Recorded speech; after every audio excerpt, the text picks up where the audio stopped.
ডিম আর পেঁয়াজ দিয়ে খুবই সহজ একটি ইফতার আইটেম আজকে আপনাদের কাছে শেয়ার করব। ইফতারে সবসময় পেঁয়াজ ও আলুর চপ খেতে খেতে বোর হয়ে গেছেন, তাহলে আমার এই রেসিপিটা অবশ্যই ট্রাই করবেন। এটি খুব সহজে এবং ঝটপট বানিয়ে নেওয়া যায়। আশা করছি আপনাদের কাছে অনেক ভালো লাগবে। আসসালামু আলাইকুম, আমি তনুজা রান্নাঘরে আপনাদের আরও একবার স্বাগত জানাই। রেসিপিটি বানানোর জন্য এখানে আমি 2 কাপ পরিমাণে পেঁয়াজ কুচি নিয়েছি, 1 টেবিল চামচ কাঁচা লঙ্কা, 1 টেবিল চামচ লবণ, 1 টেবিল চামচ হলুদ গুঁড়ো, 1 টেবিল চামচ লঙ্কা গুঁড়ো, জিরে গুঁড়ো ও ধনে গুঁড়ো 1 টেবিল চামচ করে এবং 1 টেবিল চামচ ধনে পাতা দিয়ে ভালো করে হাত দিয়ে মাখিয়ে মাখিয়ে এটাকে ম্যাশ করে নিতে হবে। পেঁয়াজগুলোকে চেপে চেপে হাত দিয়ে ম্যাশ করে 10 মিনিট মতো রেস্টে রেখে দিতে হবে। এতে করে পেঁয়াজের যে এক্সট্রা পানিটা বেরিয়ে আসবে। 10 মিনিট পরে দেখুন কতটা পানি বেরিয়ে গেছে।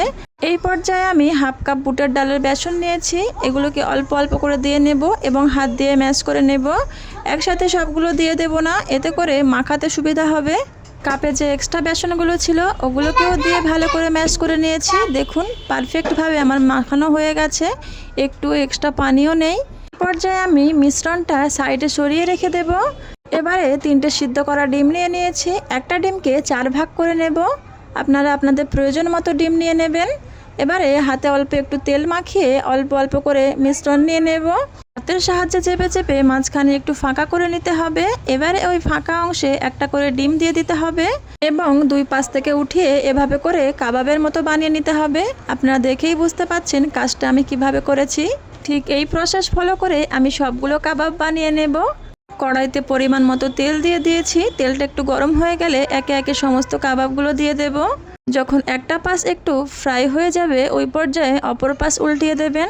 এভাবে করে উল্টিয়ে পাল্টিয়ে মিডিয়াম টু লো আঁচে 5 মিনিট মতো এগুলোকে ফ্রাই করে নিতে হবে। লো আঁচে একটু সময় ধরে ভেজে নিলে এগুলো বাইরে থেকে এবং ভিতর থেকে ক্রিস্পি হবে এবং খেতে ভালো লাগবে।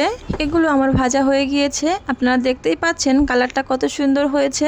এই পর্যায়ে আমি একে একে সবগুলো উঠিয়ে নেব। দেখুন নাস্তাটি কতটা লোভনীয় হয়েছে। আমার এই রেসিপি ফলো করে আপনারা প্লিজ বাড়িতে একবার ট্রাই করবেন, কথা দিচ্ছি নিরাশ হবেন না। একটা আপনাদেরকে ভেঙে দেখাচ্ছি, দেখুন ভিতর থেকে কতটা পারফেক্ট হয়েছে। এগুলোকে আমি টমেটো সস দিয়ে পরিবেশন করেছি। আশা করছি আমার আজকের রেসিপি আপনাদের কাছে অনেক ভালো লেগেছে। ভালো লাগলে চ্যানেলটিকে সাবস্ক্রাইব করে রাখবেন। আল্লাহ হাফেজ।